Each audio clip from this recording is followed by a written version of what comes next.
Bonjour et bienvenue dans ce nouveau podcast de C'est la merde. Alors par nouveau, tu vas rire, mais ça fait à vue de nez 1 mois que j'ai pas enregistré, c'est un truc de ouf. Peut-être pas 1 mois complet, mais ouais si, ça fait un petit moment quand même. Euh... Bah écoute, c'est pas que j'avais rien à te dire, au contraire, c'est que j'ai fait beaucoup de choses et que j'ai pas vraiment pris le temps de t'en parler à chaque fois. Et je pense que c'est ce que je vais faire à partir de maintenant. Quand j'ai envie de te dire un truc, c'est par passion, tu vois, c'est par voilà, le truc à ce moment-là, j'ai envie de te le dire. C'est un truc qui me parle au moment, tu vois. Et jusqu'à maintenant, bah écoute, on est 5 ici. Je fais l'école à la maison avec ma petite tribu, et c'est pas facile de trouver un petit moment calme, un endroit calme en plein milieu de la journée. Et donc, je vais essayer les podcasts en extérieur. Alors, j'ai peur du bruit du vent pour l'instant, c'est le seul truc qui m'inquiète un petit peu. Mais bah écoute, on va essayer, puis tu me diras ce que ça donne. Il y a pas de souci, je veux bien tout entendre comme commentaire, tu vois, si j'ai une voix de merde, si t'aimes pas ma gueule. Alors que tu l'as jamais vu, non, je rigole. Mais ouais, voilà, je compte sur toi pour me dire derrière bah, si ça te plaît, comme ça en extérieur, à partir de demain. Alors aujourd'hui, je vais pas te parler de la jalousie comme je t'avais dit l'autre coup, parce que finalement j'ai un truc beaucoup plus important, enfin beaucoup plus, comment je peux te dire, beaucoup plus actuel en fait, dont je voudrais te parler. Ça concerne toujours l'école à la maison. Tu vas me dire, elle est branchée là-dessus, ça y est, elle en bouge plus, mais je fais moi-même mes programmes. Je fais moi-même avec une partie du cours par correspondance, une partie de ce que je trouve dans des bouquins, une partie de ce que je trouve sur le net. Mais voilà, l'année scolaire de mon grand, enfin de mon deuxième qui est en 6e, et l'année scolaire de mon plus petit qui est en CE2, je les custom moi-même en fait. Je les construis, je les bâtis moi-même. Et ça, enfin, ça me fait penser que bah, quand tu fais quelque chose pour les autres, tu le fais toujours avec plus d'entrain, tu le fais toujours avec plus de plaisir, avec plus de détermination, t'es plus sûr d'aller jusqu'au bout du truc, tu sais. Quand tu fais quelque chose pour toi, par contre, c'est souvent plus compliqué. Je me vois vraiment pas en train de me bâtir un programme scolaire et de m'y tenir. Par contre, tu vois, je peux le faire pour mes enfants. Et finalement, c'est souvent comme ça dans la vie, quand tu fais quelque chose pour les autres, bah, t'as beaucoup plus de facilité que si tu le faisais pour toi-même. Tu vois, c'est plus facile de donner, de participer à une asso même, à une asso reconnue d'utilité publique, tu vois, ou reconnue d'utilité tout court. C'est toujours plus facile d'être dans le staff, tu vois, d'être dans l'équipe qui organise le tout, tu vois, qui organise par exemple des maraudes pour les SDF, qui organise par exemple des tricotages de bonnets, qui organise par exemple des distributions de soupe aux Roms, aux réfugiés. Quand tu donnes aux autres, quand tu fais quelque chose pour les autres, tu le fais avec une facilité que tu n'auras jamais quand tu fais quelque chose pour toi. Tu t'es déjà rendu compte de ça ? Peut-être que tu l'as pas verbalisé, tu vois, tu l'as pas exprimé. Mais je suis sûre qu'il y a des situations comme ça dans ta vie qui vont finir par te parler, tu vois, quand je t'explique ça. Quand tu fais quelque chose pour quelqu'un, tu le fais jamais avec le pied lourd. Quand tu fais quelque chose pour toi, par contre, là, t'as 1001 raisons d'abandonner, t'as 1001 raisons de laisser tomber, de capoter complètement le plan et de pas aller jusqu'au bout. Moi, là, avec mes enfants, je suis obligée d'aller jusqu'au bout, tu vois.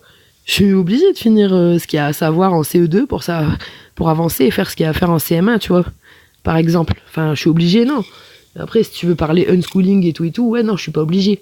Mais je me sens obligée pour continuer à avoir une trame, pour continuer à être guidée par, pas par l'éducation nationale, attention, hein, mais par ce qui existe, quoi, par les supports que je trouve, qui sont d'ailleurs généralement anciens, parce qu'avant, bah, le niveau, c'était pas le niveau d'aujourd'hui.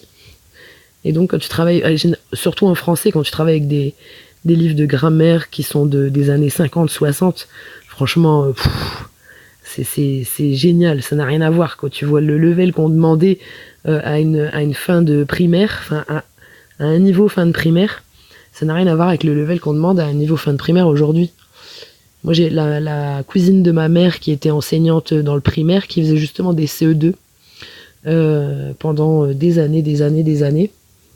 Et donc, bah voilà, pendant des années, j'ai pu discuter avec elle de ça. J'ai appris beaucoup d'elle en fait. Et l'Emmanuel, pareil, quoi. C'est elle qui m'a guidée un peu sur ce qu'il y a de bon à prendre et ce qu'il y a à éviter, à zapper.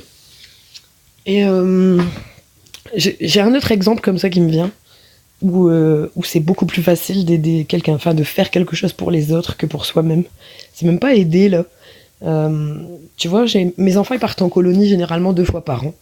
Donc je les envoie en colo d'hiver au ski, je les envoie en colo d'été. Tout simplement parce que au moins, enfin pour moins cher que des vacances en famille avec moi aussi, je peux les envoyer voir du pays quoi. Et donc, quand tu envoies tes enfants en colonie, tu dois marquer leur linge. Tu dois écrire leur nom sur chaque chaussette, chaque caleçon, chaque t-shirt, chaque pantalon, chaque gant. Enfin bref, tu vois, surtout la casquette, la crème solaire. Tu dois tout étiqueter. Et donc, comme je sais qu'ils vont aller en colonie encore cet été, ils reviennent de colonie de ski là, je me prépare souvent à l'avance. C'est-à-dire que dès qu'il y a du linge qui rentre, c'est-à-dire dès que, par exemple, hein, mon plus petit récupère un jean trop petit de son grand frère, ou dès que j'achète une fringue pour l'un ou pour l'autre, que je récupère, ou que, voilà, tu sais, moi j'achète d'occasion, j'achète pas cher. Et dès que t'as une nouvelle fringue qui rentre à la maison pour les enfants, ou qui passe de l'un à l'autre, bah soit j'enlève le nom puis je remets un autre nom, ou soit tout simplement je coule son nom dessus, direct. Les petites étiquettes à l'ancienne, là, tu sais pas, je suis pas fer à repasser, les trucs thermocollants, là, je suis pas non plus feutre indélébile, je suis pas non plus tampon encreur, moi j'aime bien faire à l'ancienne, j'aime bien un truc qui tient la route. Et donc je couds tout simplement les petites étiquettes avec leur prénom et leur nom. Et pourquoi je te parle de ça ? Parce que je le fais pour eux. Si je devais le faire pour moi, étiqueter chaque chaussette, mais ça va pas, non ? Je le fais pour eux. Alors c'est pas pour eux, tu vas me dire. C'est pas pour eux, c'est pour que qu'ils reviennent de colo avec que je récupère tout le linge. C'est pour que en faisant leur sac là-bas, ils aient pas de difficultés. Enfin, ils sont pas avec tiens, t'as la même chaussette que moi, c'est laquelle ? Enfin, elle est à qui celle-là ? Pour les aider un peu, mais surtout pour que tout revienne à la maison, tu vois. À la base, c'est ça, c'est ce qui te marque sur la liste du trousseau de colonie, c'est que tout ce qui est pas étiqueté, c'est à personne, quoi. Si tu le récupères pas, faudra pas te plaindre. Au début, je le faisais pour ça. Et puis, j'y ai trouvé du plaisir, j'aime bien. Je suis pas quelqu'un qui coud beaucoup pour réparer, tu vois, reprendre des fringues ou mettre un bouton, faire un ourlet. Ça, je le fais rarement. Parce que j'ai toujours trouvé quelqu'un qui le fait de bon cœur pour moi, soit ma mère, soit des amis. Mais par contre, ça c'est un truc que je déléguerai pas, tu vois. C'est déjà arrivé un coup que j'étais à la bourre et puis que j'avais pas encore tout étiqueté avant le départ en colo et que ma mère me propose son aide. J'ai refusé parce que je lui ai laissé faire 2-3 paires de chaussettes maxi, quoi, parce que j'adore faire ça. Enfin, c'est pas que j'adore faire ça, c'est que ça me détend, je m'évade, je pense à autre chose quand je suis en train de coudre, parce que c'est tellement machinal, c'est tellement... Tu sais, l'étiquette, elle fait toujours la même largeur, faut toujours le même nombre de points pour la coudre, faut toujours couper un fil de la même longueur, puis pendant ce temps-là, pendant que tu fais un truc tellement répétitif comme ça, tu penses à autre chose. Mais bon, c'était pas pour t'expliquer ça, c'était pour t'expliquer que si je le ferais pour moi, si je devrais le faire pour mes fringues à moi, je le ferais avec beaucoup plus de flemme. Je le ferai pas avec autant de ce petit délire du fait que c'est une routine, tu vois. Ouais, moi j'aime bien, ça me fait... Voilà, ça, tu vas me dire c'est bizarre, mais bon, y en a qui aiment bien tourner leurs pieds dans le sens des aiguilles d'une montre, il y en a qui aiment bien, je sais pas moi, arroser les fleurs le soir ou épousseter les plantes vertes. Moi, mon petit délire, c'est quand je couds les étiquettes. Franchement, je suis ailleurs. Je peux le faire devant la télé, je peux le faire dehors, je peux le faire n'importe où. Je l'ai déjà fait dans des salles d'attente même, ou je sais plus, ou en attendant à la piscine. Ouais, je l'ai déjà fait à la piscine. Dans les gradins, en train de regarder mes fils passer leur brevet de natation. Toujours en mode colonie, tu vois, brevet de natation égale départ imminent. Et ouais, quand tu fais quelque chose pour toi, il faut quand même que tu te mettes un double, triple, quadruple coup de pied au cul par rapport à quand tu fais quelque chose pour quelqu'un d'autre, si tu veux vraiment aboutir, si tu veux vraiment que ça aille jusqu'au bout.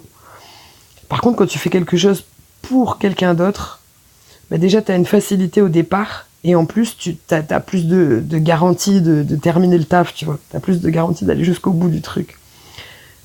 Je parlais pour aider dans une asso, par exemple. Je parlais pour n'importe... Enfin, c'est valable pour n'importe quoi. Et donc, le problème est que, du coup, le projet numéro 1 des Français, le rêve numéro 1 des Français, c'est même pas un projet, c'est un rêve, qui est d'être libre, d'être entrepreneur pour être libre, qui est de s'affranchir d'un patron. Comme c'est un truc que tu fais pour toi, mais pour toi puissance 1000.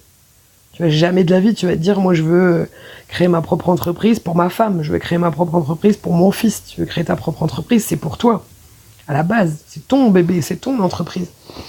Si tu veux être aux commandes et faire ton business, c'est un truc que tu vas faire pour toi. Et donc ça va être beaucoup plus compliqué que si tu le faisais pour quelqu'un d'autre. Ce qui fait que c'est important, c'est encore une fois important de définir, j'ai déjà dit mais je le répète, de définir ses principes de vie, tu vois, de définir ses buts dans la vie. C'est tellement important. Mais je l'ai répété, mais je le répéterai encore dans plein de podcasts. C'est tellement important de savoir exactement où tu veux aller, de savoir exactement ce que tu veux dans la vie. Parce que déjà, tu as plus de risques d'abandonner parce que tu le fais pour toi et que c'est comme ça. C'est l'être humain est fait comme ça. L'être humain est fait pour avoir plus de facilité à faire pour les autres. Bah écoute. Mais si en plus, c'est pas clairement déterminé, si en plus tu sais pas clairement ce que tu veux, tu sais même pas vers où t'avances. Ce qui n'arrive pas avec les autres. Quand tu fais quelque chose pour quelqu'un, tu vois, par exemple, ton patron, il t'a demandé de faire telle tâche. Bon. Le taf, il est donné. Tu sais ce que tu dois faire. T'es guidé dans ta tâche. Tu sais que tu dois aller de là à là. Tu dois avoir accompli tel truc pour telle heure. Quand c'est pour toi, il n'y a personne qui te le dit. Quand c'est pour toi, tu te démerdes. Quand c'est pour toi, tu gères tout du début à la fin. Tu programmes, c'est à toi à écrire. Je dois faire tel truc, ou l'écrire ou le retenir. Mais bon, c'est plus facile de l'écrire. Et puis de cocher les cases quand c'est fait. Ça, c'est bon, check. Étape suivante, check. Étape suivante, check. Il n'y a personne qui te donne les étapes dans l'ordre quand tu fais quelque chose pour toi. Quand tu as un projet pour toi. Donc voilà, je voulais juste aujourd'hui revenir sur ce truc. C'est tellement important, au risque d'abandonner, au risque de faire capoter le projet et au risque de plus jamais y revenir. T'imagines quand même. Enfin, selon le projet, ça peut être quand même... ça peut changer le cours de ta vie, tu vois, d'abandonner un projet. Selon le projet, bien sûr. Mais tu vas t'autoriser à pas définir clairement tes buts au risque que ça capote. Non, t'es pas si bête quand même. Tu vas pas faire ça quand même. Tu vas commencer par la base. Tu vas définir clairement tes buts. Qu'est-ce que tu veux dans la vie ? Moi, ce que je veux dans la vie, c'est avoir une belle vie, c'est être libre, être tranquille. Alors, la belle vie, selon ma définition, hein. Je te dis pas que tu dois avoir la même vie que moi. Je te dis pas que tu dois rêver de la même vie que moi, dont moi je rêve. Mais tu dois savoir ce que tu veux. Tu dois savoir vers où tu vas aller pour pouvoir savoir quelle sera la prochaine étape et essayer de pas abandonner à celle-là. Et puis quelle sera l'étape suivante et essayer de pas abandonner à celle-là. Mais c'est toujours moins compliqué d'éviter l'abandon pour une petite étape que d'éviter l'abandon pour un gros projet. Un gros projet, tu vas froisser la feuille, hop, tu vas jeter à la corbeille, tu vas plus y penser et ça va, au bout d'un moment, le deuil, tu vas le faire vite. Ça va même pas te mettre mal. C'est après, c'est quand tu vas te rendre compte que finalement, du coup, ta vie, elle a toujours pas bougé, t'es toujours dans une situation qui te plaît pas. Là, tu vas réaliser. Mais sur le coup, quand t'abandonnes un gros projet, tu te sens pas plus con que quand t'abandonnes une des étapes. Pourtant, si t'abandonnais seulement une des étapes de ton projet, je vais dire un chiffre à la con pour t'expliquer un peu comme ça. Tu vois, imagine, il y a 30 étapes. T'abandonnes les 30 d'un coup, c'est-à-dire t'abandonnes le projet. C'est mort, c'est mort. Par contre, imagine, il y a 30 étapes, et maintenant, t'abandonnes la 14e et la 22e. Voilà. Pour une raison X ou Y, ces deux étapes-là, tu les fais pas. Mais sur 30 étapes, t'en auras fait 28. Et donc, tu risques plus d'arriver au but fixé au départ, tu vois. Enfin, tu risques, c'est même pas un risque, t'as plus de chances d'y arriver si finalement tu capotes et t'abandonnes que sur des petites étapes et non pas sur le projet complet. Pourtant, ça arrive tellement, tu vois, des gens, ils ont des projets de ouf, ils ont des projets de vie, ils ont des projets qui vont faire tout changer, tu vois. Partir à l'étranger, démarrer un nouveau job, travailler pour toi, sortir tes enfants du système scolaire, tu vois. Il y a des projets, mais j'en ai encore plein, tu vois. Je te parle pas de tout là maintenant, je te parle des trucs là vraiment à chaud, des trucs qui me passent par la tête. Je pourrais t'en citer, mais jusqu'à plus soif, tu vois. Et les gens abandonnent leurs projets, les gens font capoter. Parce que c'est dur de faire pour soi. Parce que c'est dur de tenir quand on fait pour soi. Parce que c'est toujours plus facile de faire pour quelqu'un. Voilà pourquoi. Donc voilà, je veux pas t'enseigner quoi que ce soit, je veux pas t'apprendre un truc, je suis pas en train de te former à quelque chose là tout de suite. Je veux juste que tu essayes de réfléchir à ça et que tu vois comment tu peux adapter ça toi dans ta vie. Comment tu peux réfléchir au moment où tu es prêt à faire capoter un projet, au moment où tu es prêt à complètement lâcher un truc qui pourtant te tient à cœur, vraiment.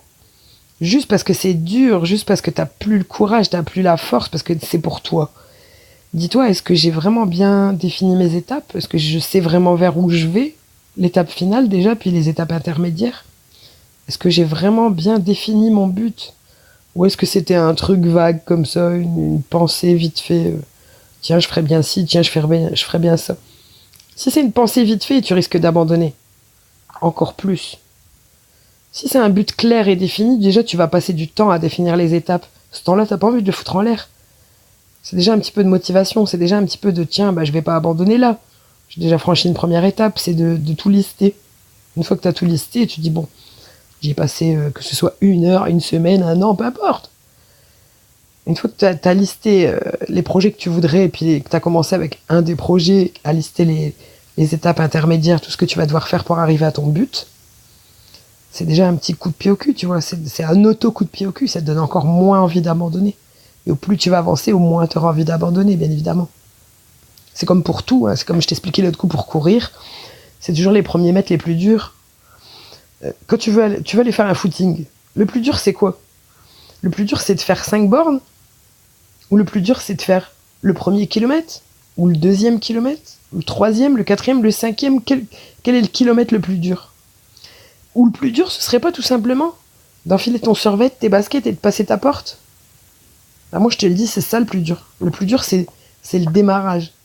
Après une fois que t'as un pied dehors et que tu commences à mettre le deuxième et puis le troisième et puis que tu prends de l'élan et puis que t'es pas en train de marcher mais de courir, bah c'est parti, tu vois. Mais tout ce qui s'est passé avant, entre le moment où tu te dis je vais y aller et le moment où t'as fait les 3 premiers pas, là c'était dur. Là t'aurais pu abandonner 1000 fois. T'aurais pu dire ah bah non finalement tiens je vais me poser devant la télé. Tiens finalement je vais scroller sur Facebook. À chaque début de projet, tu vas devoir lister les étapes. Et à chaque étape, ce sera le plus dur au démarrage. Tu vas démarrer. Là, ce sera un petit peu pas démotivant, mais il y a le risque de démotivation. Parce qu'il y a toujours le risque de faire autre chose à la place. Et dès que tu as commencé quelque chose, bah c'est parti. Moi, j'ai commencé l'école à la maison le 8 février exactement. Enfin, j'ai décidé de déscolariser mes enfants le 8 février. Et là, en une nuit, j'avais pas fait les programmes. Hein, mais voilà, on a attaqué le lendemain direct avec mon plus jeune. Et avec mon deuxième, on a attaqué, on va dire, 15 jours après, quelque chose comme ça. Voilà, une vingtaine de jours plus tard. Et voilà, maintenant, le train il est lancé. Mais le démarrage, voilà, j'ai eu peur, j'ai douté, je me suis dit comment je vais y arriver, je me suis cru pas capable en fait. Enfin, si, je me savais capable, mais je doutais de moi-même, je doutais de mes capacités à réussir à leur enseigner quoi que ce soit, à réussir à les tenir sages, enfin calmes pendant que je leur explique un truc, à réussir à les faire travailler à deux sur la même table. Je doutais de plein de trucs. Mais finalement, ça marche comme sur des roulettes. Pourquoi? Parce que j'ai pris les étapes dans l'ordre. C'était pour moi un gros projet et j'ai pris les étapes dans l'ordre. Règle numéro 1, les sortir de l'école. Parce que c'est plus possible, parce que l'éducation nationale est en échec scolaire, parce que c'est plus possible. Enfin, c'est connerie sur connerie. J'en apprends tous les jours, tu vois. Maintenant, on apprend du Kev Adams à l'école. Kev Adams. Au collège, on étudie des textes issus de sketchs de Kev Adams. Il y a un truc qui va pas, là. Bientôt, Joule, non? On va apprendre des trucs de Joule en français aussi, non? Franchement, je sais pas. Non, il y a un truc qui va pas à l'école. Et donc, il fallait que je me débrouille autrement. Première étape, les sortir de l'école. Deuxième étape, leur bâtir un programme dans chaque matière, en avançant en même temps qu'eux. C'est-à-dire, là, je suis en train de faire ce qu'on pourrait appeler module 2 ou séquence 2 de chaque matière pendant qu'ils sont en train de bosser le 1. Et puis, dans l'ordre, comme ça, je vais lister tout ce qu'ils doivent apprendre pour cette année.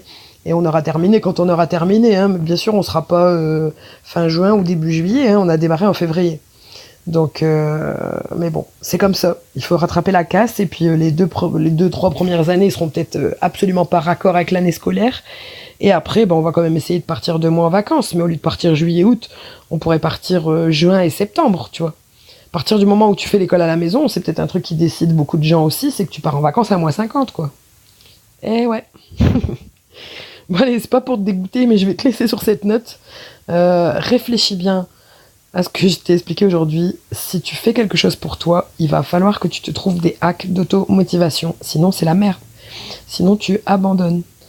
Allez, si t'es sur YouTube, abonne-toi. Si t'es sur Facebook, un petit pouce bleu, tu likes la page. Et puis si t'es sur aucun des deux, coucou, bienvenue sur SoundCloud, sur je ne sais pas sur quelle plateforme tu es. Mais coucou à toi aussi. Allez, à plus.